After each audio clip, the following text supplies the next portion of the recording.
Hello? Hello, is this thing on? Hello. Hello? Can't Hello. hear. Oh, there you are. Hello. Excuse me.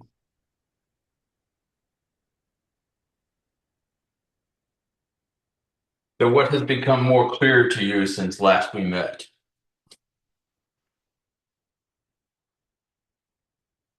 My vision?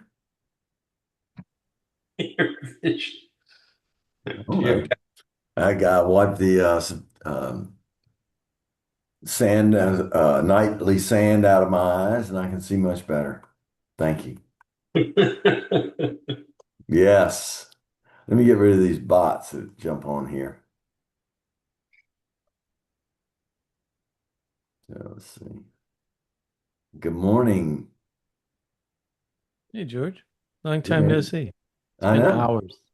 It's good to see you back in the neighborhood. And boy, I enjoyed last night. That the presenter was, I thought, very informative and very articulate and had Yeah. very confident. Um, I didn't I didn't get it elaborated, but when he said his ex-wife, I was like, you seem to have everything together Yeah. on stage, but yet now you say ex-wife. I was like, interesting. Yeah, that was interesting. I agree. That threw me for a loop as well. Yeah, I I was was like, like, wait, man, you seem to have your act together. But anyway, sorry to just divert there, y'all, but Mark and I saw each other. What was the And Sarah. presentation? Mark? it was Tyler Robinson. I think his last Yes. name is Robinson, who runs Diesel Laptops and his little 11-year journey with his company. Uh-huh. Uh, So that was a good And it story. was the environment was Tech on Tap, which is a monthly meetup at the startup initiative, tech startup initiative on Saluda Avenue in Five Points. And a lot of people who've in the tech space or starting up businesses, and these presenters take about 5 to 7 minutes to tell their story and give these people hope. mhm. Yeah. A hardware company. He, No, he's I mean, initially he was offering pre-configured laptops with some software to fix diesel trucks, but now they do mostly training, it sounds like. Hmm. $100 million in revenue. Not bad for a small yeah, local well, company that yeah, started out with one guy selling pre-configured software on a laptop over yeah. eBay. It was interesting. He put it on eBay. The laptop, you buy the laptop, it has the software in it. You just buy it on eBay and you plug it into your truck and it tells you what's wrong with your truck. Oh, And interesting. he put it on eBay and he went to bed and that morning it had been sold for $1,000, I think it was. And so he shipped it off. He said, well, this is pretty good. So he configured a second one and added about $300 to it. And he went to bed and the next morning he woke up and that one had sold. That's great. And then it went from there. So pretty That's like interesting. passive income. Yeah, Yeah. you just got to build it. Uh, Buy a yeah. laptop. Passive income is not having to buy the laptop and build it, but That's right. You sleep and you don't have to wake up. Well, well, overnight. yeah, that's passive income too. So yeah, but anyway, that was last night. Mhm. Um, so what's Patrick been up to? What's Mike been up to? What's Justin up to? Hey George, good to see you, Oh man, hey, man. yeah, Justin and I have coffee down at that the same center where we Mark and I were last night, Nice. and so he's a Yeah, we also, startup, yeah. so to Oh, speak. I ended up going to the SCRA baseball game last night instead of going to Tech on Tap. So down in Augusta, it was nice. Yeah. Oh, Okay. What kind of startup do you have, Justin? I've been working in ed tech for the last few years, but right now I'm kind of changing my direction and focusing more on wanting to launch a venture studio here in the region.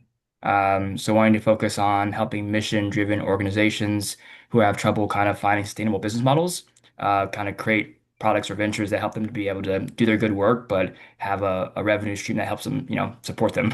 A lot of, nonprofits or mission-driven organizations do, they have great service offerings, but they don't know really how to build a business that helps them sustain themselves or their work. So that's kind of my orientation and intention right now. Cool. All right. God, I hope Aaron's on here. Bitcoin's just going down. So frustrating. Aaron is not going to be with us today. He said he had some meeting he had to attend, and it's a pity when all these people get a job and they have to damn perform. So, Yeah. Terrible idea. Don't Paul's do got that. a job. I haven't heard from him in like 2 months. who? And Paul. Aaron? Oh, Paul. Yeah. Yeah, You're Paul's You're got a implying that no job one and here he's has a working job. I hard. don't know if I like that. Yeah. All right. George, I'll just go ahead and jump Let's in. do it because Yeah. we spend about a few minutes talking, and then Patty gives us an update, and we want you to know this is the longest running crypto conversation in South Carolina, and that we gather here once a week on Fridays at 9:30 to talk all things crypto, and that is getting to be a bigger part of the world we live in every day and every week. So we start off with a market report with Patty, and then I won't have much about crypto, but we normally have our crypto guy to talk about what's going on in the crypto world. But we'll manage through that, and then we'll get on a couple of topics. Then we'll close up for two things. First of all, Memorial Day, and then second, the French Open is on. So Oh, gosh, I let's totally forgot. Okay. yes, just starting or Good. gonna start. Okay. Sorry. Okay. Well, the market is up. It's up again this morning. Hmm. So the Dow for the last 5 days is up 3.2%, about 1,580 points. It's staying above the 50,000. So this morning it was 50,785. S&P is up 1.21%. Now these were an hour ago, and so once the market opened up, it's a little bit higher, but that's about 89 points. It's below the 7,500, but 7,474. NASDAQ is barely up because we took a dip during the middle of the week. So it was only up, and now I'm doing the composite, the larger, not the NASDAQ 100, but the NASDAQ composite was only up 0.02%. And that was 4 points, which was hard to believe. But it's above 26,000. It was hanging around 293. I'm not sure what it's up this morning. The Russell is barely up 0.15%. That was only 4 points. But it's staying above 2,840. So it was at 843.45 this morning. Gold is down less than 1%, but it just seems stuck at 45.25, 45.15. So that's 0.67%. It's only gained, down 20 points. Silver's doing better. It's up 0.56 points. And that's less than 1%. It's 0.74%. It's hanging around 76, but it did jump above 80 for a couple of days if you're trading silver. The 10-year is down. It's at 4.56, but I did write the high was Tuesday, 4.68. So that was pretty high, and that's one reason stocks were down. WTI this morning, a couple of hours ago, it was at 98, and this morning it dropped even more to 96. So that should make for a positive day. And the dollar is pretty much holding steady. It's at 99.35, and Thursday it was at 99.5. So it hasn't moved very much. Kevin Warsh is expected to be sworn in today, and some of the economic reports were Housing starts had a slight beat. It was 1.5 million over 1.4 million expected. Jobless claims, no, these are weekly, were less than expected, so 209,000 as opposed to 210. And manufacturing was up 55.3 as opposed to 53.7, so that was good. And services down 50.9 as opposed to 51. So that's the only economic reports I saw out there. And today at 10 o'clock is that Michigan consumer sentiment. It'll come out at 10 o'clock. So be interesting to see. Consumer sentiment is the lowest it's been in years. It's hovering, I think, around the financial crisis level. So we'll see what happens with that. I got to go. That's it. That's all I got, George. Excellent. Yeah.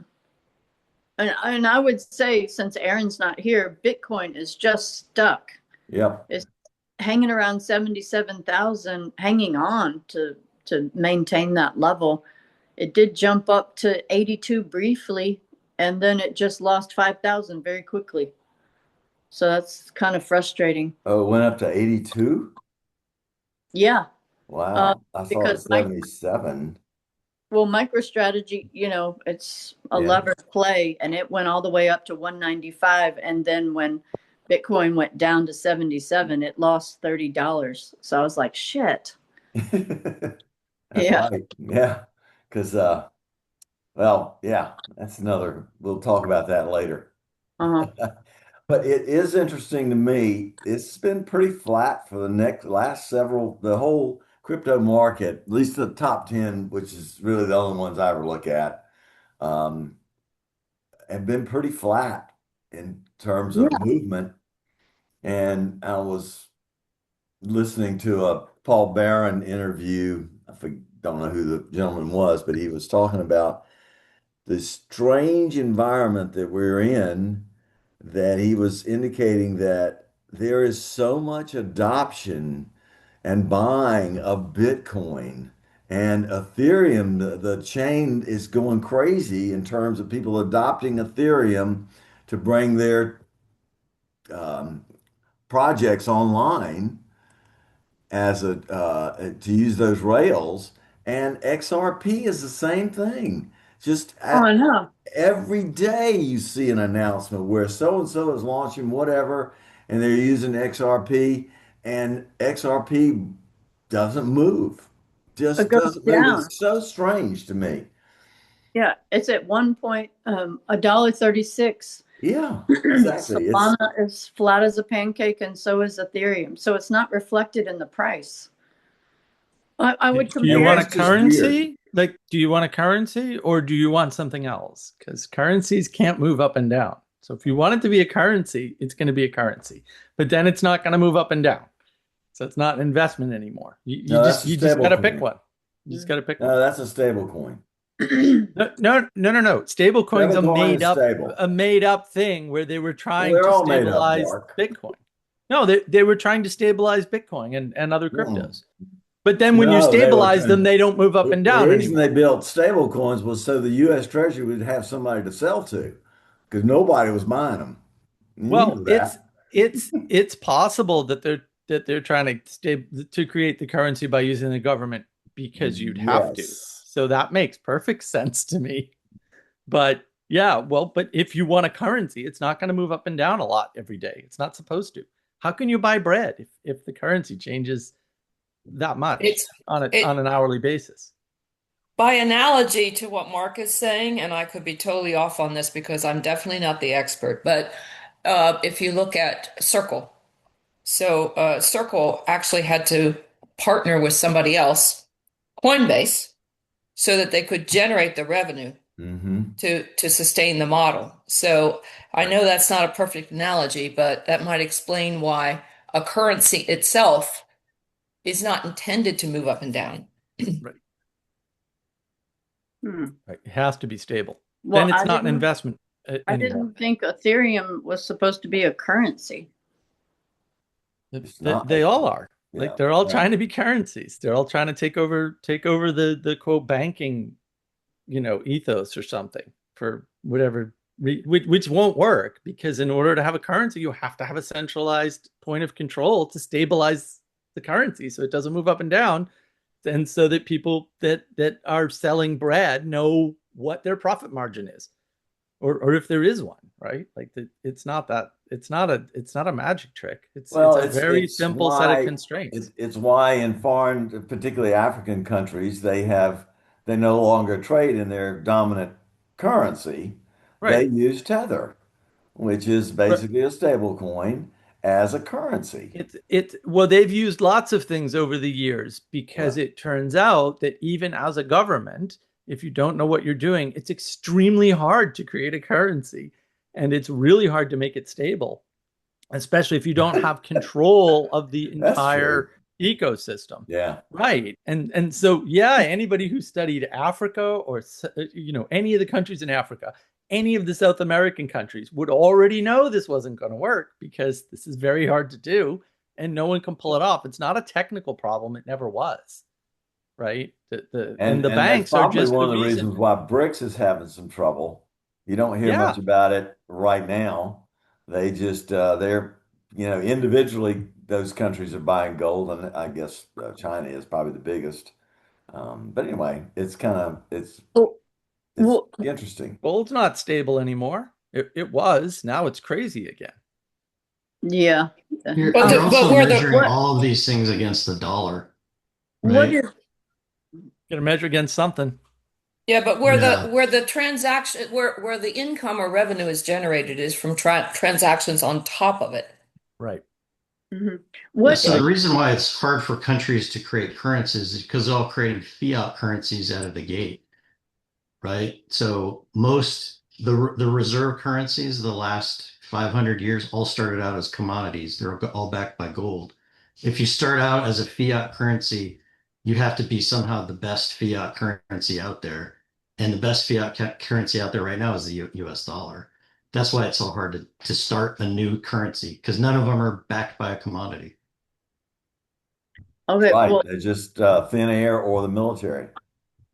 Well, or you need a multi-tiered system, because the dirty little secret is that no country of any And success ever had a single currency type trade, right? So again, the price of gold, according to the federal government, was like $40 an ounce for like 70 years, right? 40, So 42. It's still pegged to 42, yeah. right, it's pegged at 42. So when I buy gold, I don't pay 42. What's going on? Oh, well, you need a multi-tiered system based on the size of the trades that you're doing within the economy that you're in. And we're not all in the same economy, right? There's like maybe 6 or 7 economies in the US, right, that operate on different principles, different entire principles. And so they need different ways of normalizing the currency back to a central currency, which is the dollar. And that's because of our size. But I think other countries have tried to copy what they see as our model. They never saw it clearly, and now they're just confused. And you can't build a flat currency system with a large set of people. It Yeah. doesn't matter what you do or what technology you apply. That makes no difference. Yeah, and George, I think the reason why some of the countries go to adopt stablecoins right away is because, well, I don't know if it's countries or just Or people just the transacting, businesses, yes. but if it's at the country level, it's because they no longer have to hold US dollars as reserves, right? They just buy Right. stablecoins. So That's right. and when I worked in, Barbados in the Caribbean, that was a big problem. Like the countries didn't trust other countries, so they held massive amounts of dollars. Dollars. And what we were promoting was, hey, if you use our system, you can release all of those dollars and just transact among yourselves, and then the trade will increase by 30%, whatever. That's why one of the reasons why countries switch to stable coins. Interesting. Yeah. And then everybody has a wallet over there. We don't have any wallets here in this country. So anyway, real quickly, a couple of things just before we get into the subject of today, which is J.P. Morgan's and BlackRock's initiative to tokenize um, real world assets. And so I wanted to just mention that Ethereum is going to go through, they're working through a fork. The fork is called Glamsterdam, and it's basically there to process transactions faster. And let's see, and it's also allows them to create and verify blockchains. So their blockchain verifies their blocks. So they're trying to increase the speed at which the transactions occur, and that's, I guess, the reason that they're doing this is because of the adoption that particularly large institutions are using to deploy Ethereum for their transaction vehicle when they're when they're getting into real world tokens. And so anyway, there's a fork coming in Ethereum. No, this has nothing to do, I don't think, with quantum resistance. I think it's just a matter of transaction speed and Ethereum needing to be in the game of getting everybody to use their blockchain as opposed to the other Solana, Chainlink, etc. that other companies use. So that's just something to keep on the horizon. Then there's an OpenAI IPO coming. OpenAI is supposed to be Yeah, offering I think something today, SpaceX might maybe. come first. You see anything on Robinhood about it? No, but SpaceX I think is coming first in June. Okay, Elon Musk thing. right. And this OpenAI, and I guess there was wasn't there a court action between Musk and Sam Altman. Altman from Yeah. OpenAI? Yeah. And So I think Musk didn't come away. he lost. And they basically the reason he lost is they said he filed the court case too late. Oh, I know, it was like, okay. really? You went through all of that? Why All couldn't you that. just say that from the beginning? That's what happens. Um, Yeah. so So, and real quickly, I just wanted to sort of throw out there this Trump. So the president sued the IRS for $10 billion recently, and that was because the IRS failed to keep his tax returns private, and they were released to the public. I think we all heard about that, and the New York Times got a hold of them and published them and made the big brouhaha.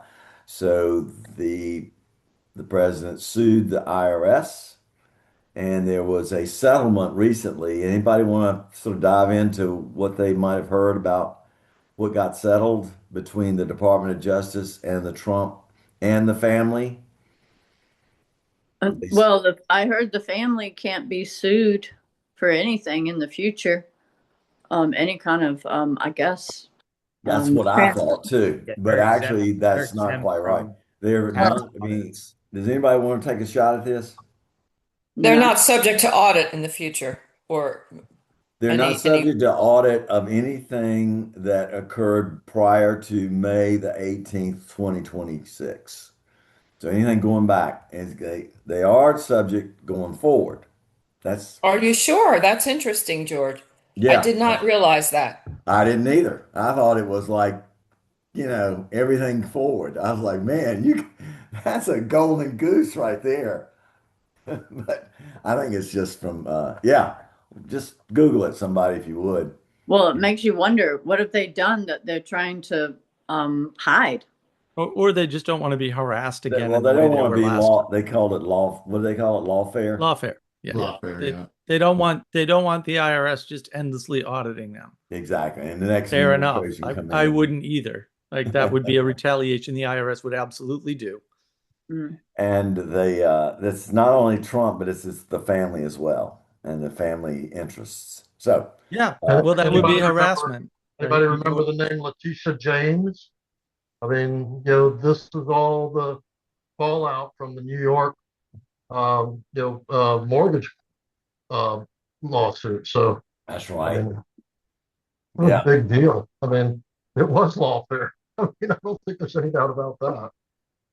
They also set up a fund to of the amount of the Department of Justice set up a fund of $1.7 billion to anyone who had made a claim that thought they were being targeted by the government. Um, and so I guess, Dennis, if you've been targeted, you can apply and maybe get some of that $1.7 billion. But Uh, I know you haven't. Does So, family Congress have to family fund court that? is another matter. I've got my Supreme Court rulings in my favor. So costs a lot of money to you're get there, immune. Uh, All right. So, yeah. So, anyway, there's a well, fund is and that that's got to a put it done back. deal? Is that a done deal, or does Congress have some say in it?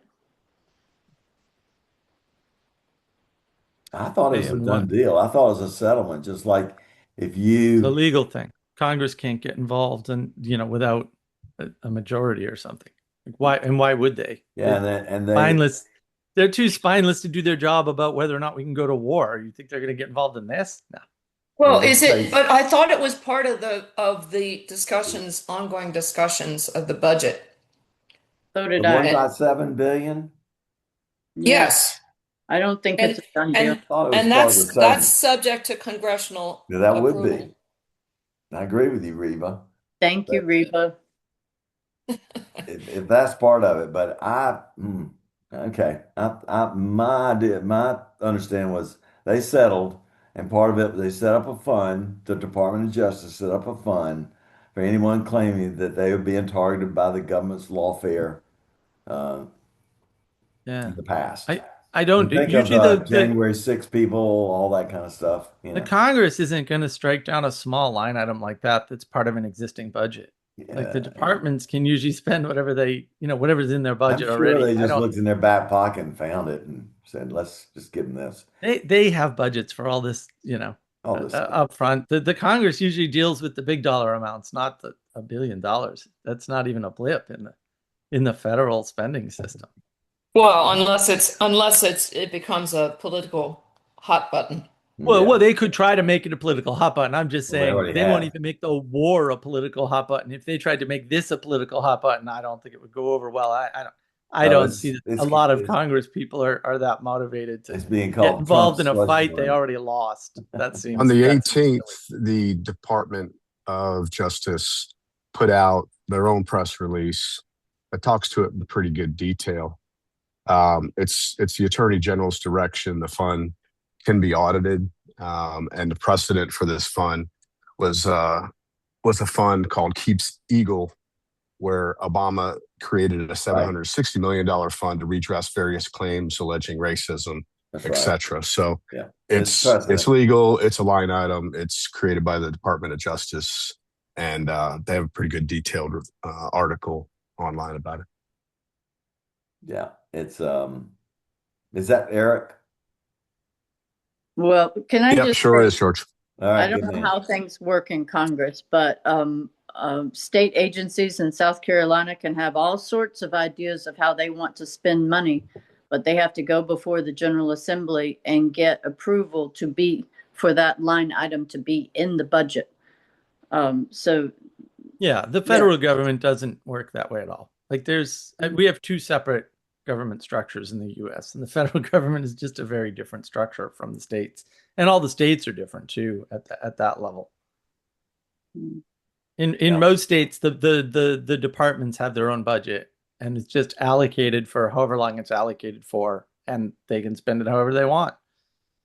Because it's just easier. Like the people at the top can't, especially for large states or states with a lot of money, they can't go through every line item and figure out who's spending what. Well, The maybe that's why we have 1.77 $39 trillion in debt. They've overspent. Yeah, there's No, no. but that's Congress Dang it. allocated that debt. Like they already did that to us. They're not going to undo that. Yeah, the fund itself comes from that's called the Judgment Fund, which is a perpetual appropriation allowing DOJ to settle and pay cases. So Right. this has been established. And did you say that's in the Department of Justice's website? That information? Yeah, that's correct. Okay, That's thank correct. you. Reba, shame on you. You should have been the first one there. I pressure. have absolutely no expertise in almost everything we talk about during this call. Well, welcome to the club. I think I've been targeted. I need to get some money. Is that Mike? Oh my God. Yeah. Do you want 10 million or 100 million out of the 1.7 billion? I'll settle for $1 million. You don't have to go to court with me. Okay. Oh my God. All right. Can I ask a question about Hyperliquid? When we were talking about crypto, Hyperliquid is the only thing that's up, and Yes. it's like up 7%. And So I what don't is that? understand. Yes, because they entered into a collaboration with, I think, Coinbase. I think to give them a shield on allegations that they were conducting their offshore activities in violation of licensing requirements in the US. Wow. And it gives them basically a platform, a licensed platform to now, let's say, freely conduct their activities in the US as they have been doing. But there was a lot of pushback by their competitors to say, how is it that you're conducting these trading activities offshore when you have such a deep US presence? That's my guess as to what's going on. Well, it's up to $61.57. This morning it's up $40. 7.27%. Yeah, it's incredible. 3.9. It's just going straight up. It's weird. Yeah. Well, if you take legal risk out of a company, it's going to bounce. It's going to go higher. So seems likely, Reba. Well, I did want to get to this JP Morgan announcement. They were going to tokenize some real world assets. And we've talked about the real world asset business and the growth of it. And we're starting to see more of it. And so JP Morgan announced that they were going to tokenize these treasuries and they were going to throw in overnight repurchasing repos, I think they call them. And then BlackRock has also introduced their fund that you can, and the idea is to go to larger institutions that have stable coins. And under the Genius Act, if you have a stable coin, you're not allowed to generate a yield from it, basically. And so what does is it allows those institutions, and this is large business, not you and me, or at least not me, to be able to take stable coins and put them in the fund, and you receive a token showing ownership. So you don't lose ownership, but you receive a token, and then those stable coins are backed by treasuries, etc. And then they manage it, meaning BlackRock and JP Morgan manage the fund and get a return generally in the 4% range on your idle stable coins is kind of the idea. And I guess maybe Keith knows how many idle stable coins are in the credit union vaults in the state of South Carolina. But I'm kind of just kidding, Keith, but I don't expect you to answer that. But zero. Yeah, probably I don't have many at all. But anyway, so it's interesting. These notes are short term, under 93 days before expiration that they're into. It provides liquidity and also management of the funds. And then there's a $3 million or greater minimum entry level commitment. And so those are kind of some of the guidelines about how this. The important point that I think is that being made is that we see that real world assets are getting ready to, I don't want to say explode, but let's just say explode. And I think going to take off, and it's something we should watch and be aware of. And you just start to see this and everybody else duplicating it. And it is to larger users, but I think as it becomes more and more popular, then there are other funds that will maybe generate it to smaller users who want to have stable coins but don't know what to do with them. And now you do. It's like, what do I do with that cash under my mattress?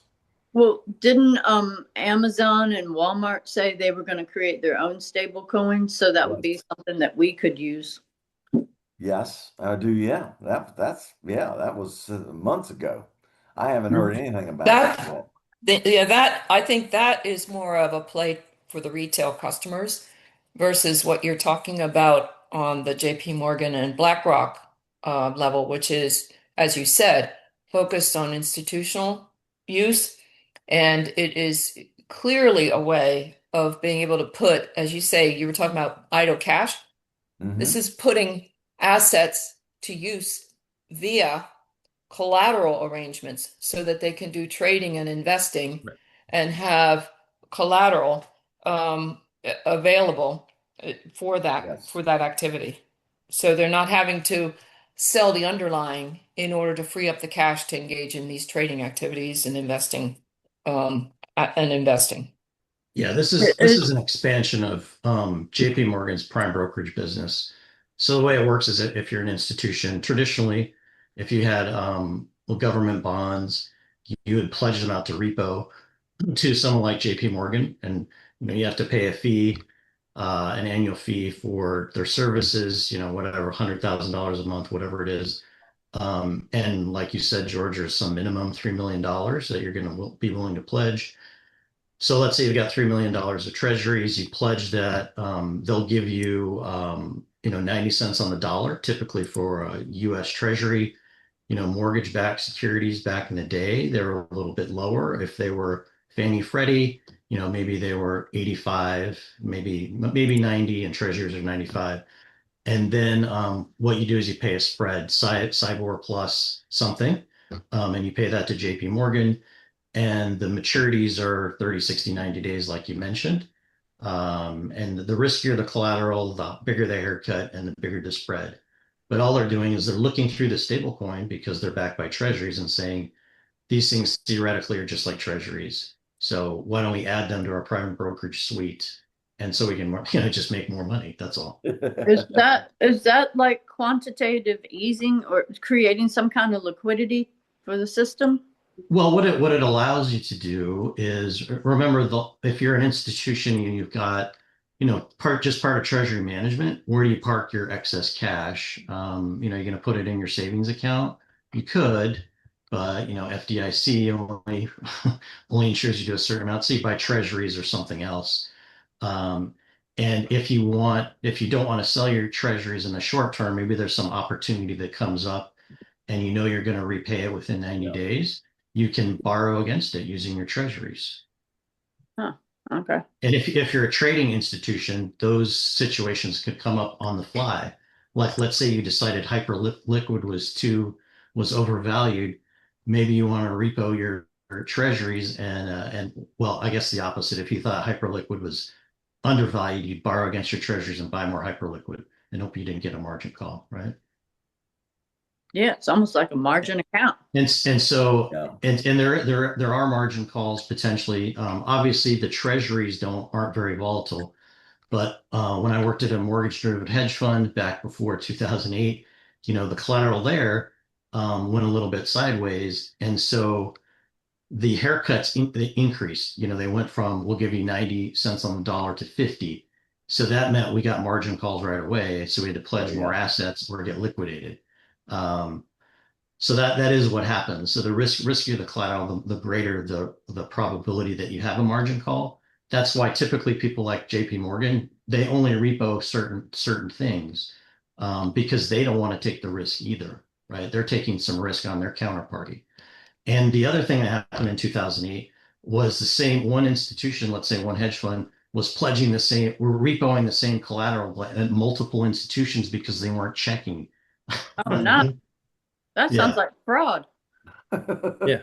That was 2008 too. Same Yeah, thing. that was 2008. That was 2008. Yeah. Yeah. Lots of fraud.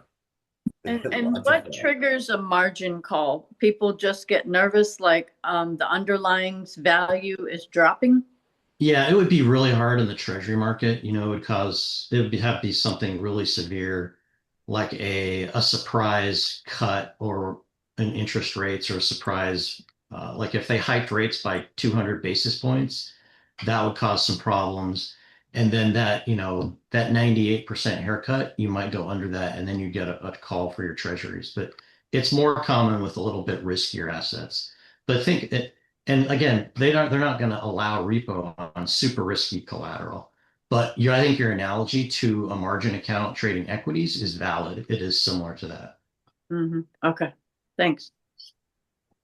I just wanted to mention that Strike is a bank, but they also hold Bitcoin and trade Bitcoin, and they have a borrow against your Bitcoin if you wanted to put it to use, and they have the ability, but you've got to start out with $130,000 minimum loan against your Bitcoin. So you have to have, I think, 200% of the value of the loan collateralized with Bitcoin. So sort of the same principle in terms of Yeah. securing that loan and not being called on a margin call, because it would take a significant drop in Bitcoin for that loan with Strike to be called in or to be called to a margin call.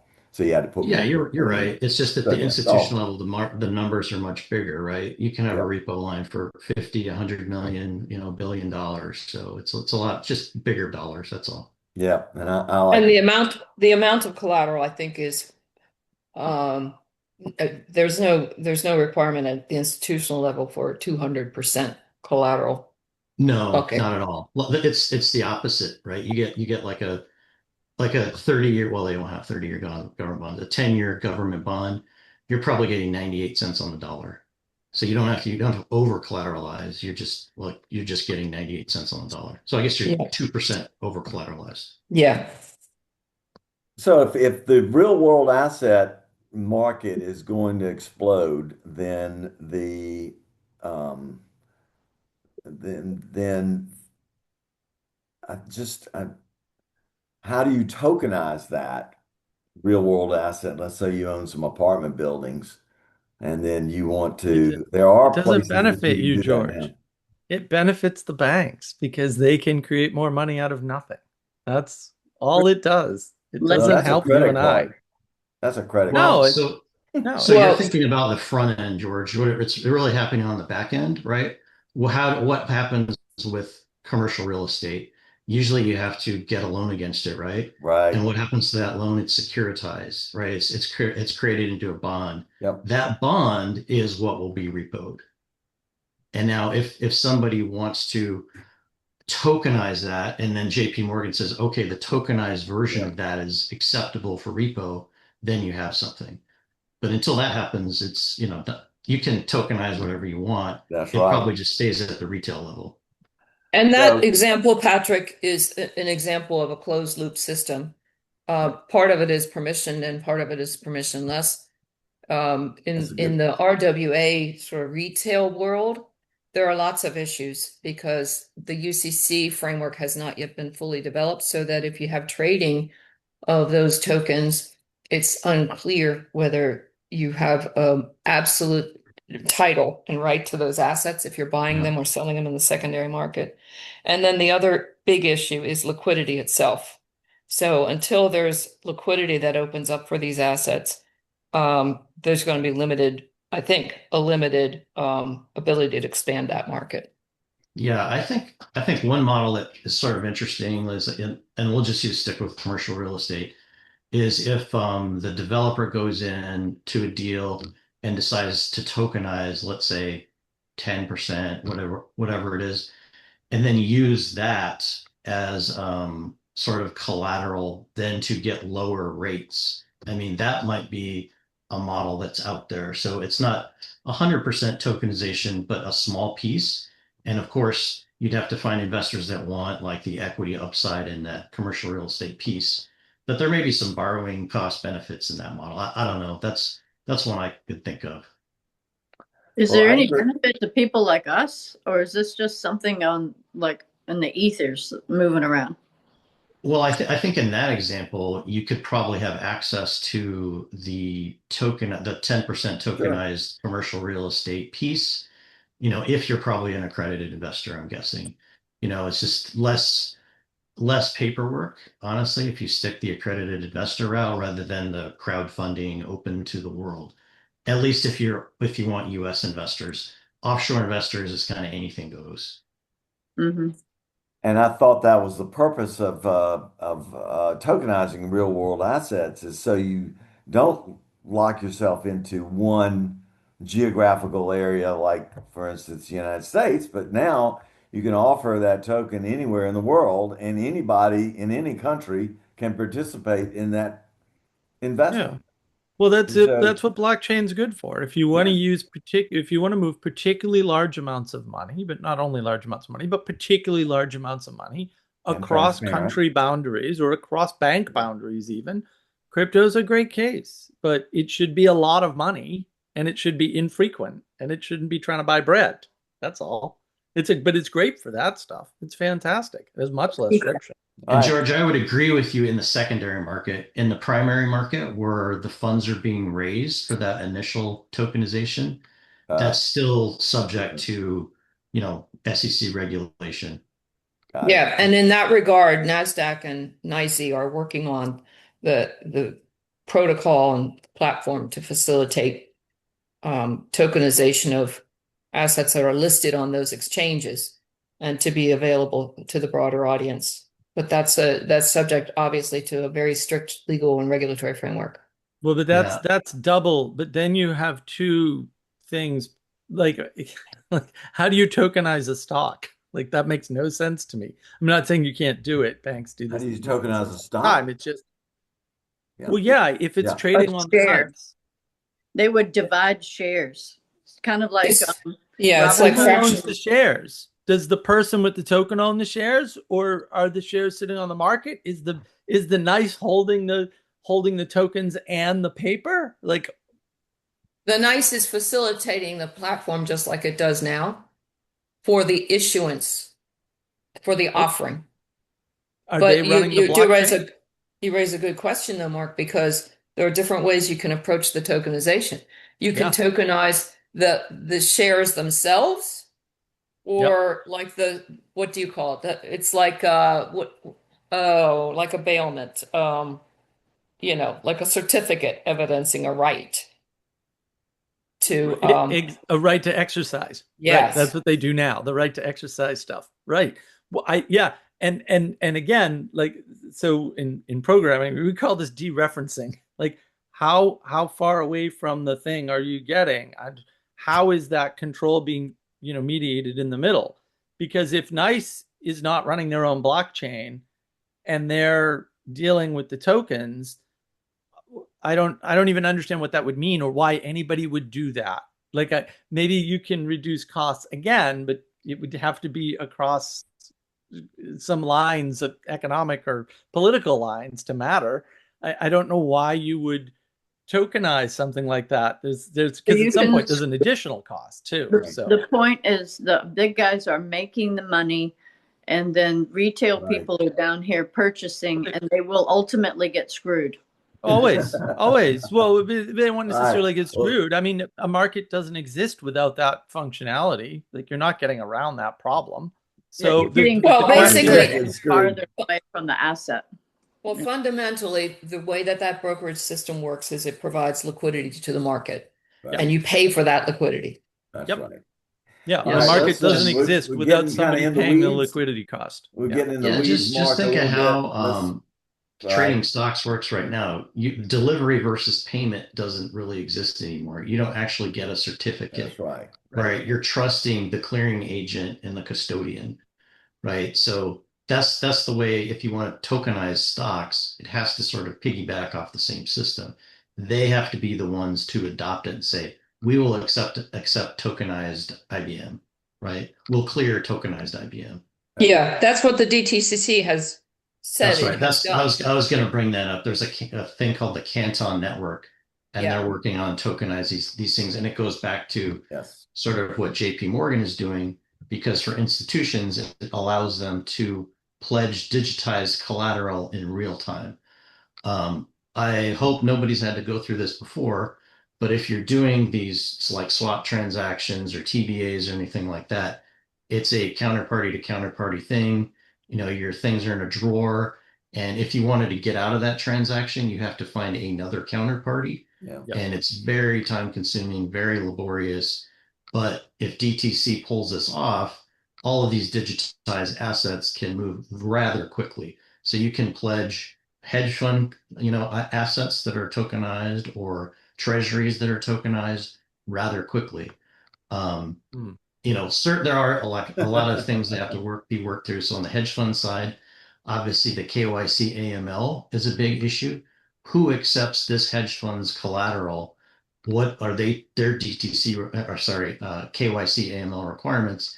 Because a lot of the people that hold the funds, maybe they don't want their identity known. The hedge fund doesn't want to tell them what assets they're buying or their trading strategy. So how do they keep that secret but still have their, assets available as digitized collateral? So that's where zero knowledge proof can play a role potentially. Yeah, if people are comfortable with the KYC though, right? Because yeah, right. That's a big if. Well, let's do this. Let's we are in the weeds, George. Yeah, kind of weedy, but that's okay. And I wanted to just want to wrap it up here, but I wanted to give Dennis at least a few seconds to tell us about his latest and greatest move here in the crypto space or the digital asset space in South Carolina. He might have stepped away from his platform for a minute, from his computer for a minute. Hey, I was just If actually you'd like to working on just speak something. briefly, Dennis, a shirt on, Dennis? buddy. Yeah, no, I was actually working on something because we really want to use, as everybody knows, S-163 was enacted this week, and we're excited about the opportunities. Actually, I'm crafting, the narrative now of how that provides the foundation for the data center debate in South Carolina. I've got a speaking engagement in Lexington County in August. I was told that the council was like, everybody against data centers to one, so we've got our path charted for us on how do we, really establish that this is digital infrastructure. This is no different from building roads or building ports or building anything else from that standpoint. So I do want to remind everybody today is Bitcoin Pizza Day. And if you don't take the opportunity to enjoy it, you will not have a good pizza today. So we won't have I'll sell anybody 2 pizzas for 10,000 Bitcoin. Whatever pizza you want, I'll make it for you. Wow. How about 10,000 Satoshis? So, Yeah. we've deflated. So. All right. Well, listen, that's good luck with that, Dennis. Yeah, I want to hear that. I want to hear that speech. I'm crafting one myself. But anyway, on the I data think center. your point is that we really need to get a concerted message out there and really hit it, on multiple fronts. I've done an analysis I've been responding to social media posts all around the country, trying to keep the messaging consistent, establishing what we're trying to do in South Carolina. I get pushback, but at the same time, we convert people. There's so much fear out there. They don't. It really is. There's so much unnecessary fear, but it's just been whipped up by everything from water to mass surveillance, which we all know we're already being surveilled anyway. So It's, Yeah. I mean, it's just become, let's make this real. I mean, obviously, we need data centers to fight data centers. That's really what it comes down to. So, Yeah, it's a data center fight. All just right, well, thank y'all. get the right fight. That's the key. Everybody have a great Memorial Day, and we're gonna hopefully have some decent weather today. Watch the French Open if you're a tennis buff, and if not, watch some golf. So y'all have a great week. Let's just meet back here in a week and have a good one. Thank Thank you, you, George. everybody, for being here. Thanks, George. Thank Thank you.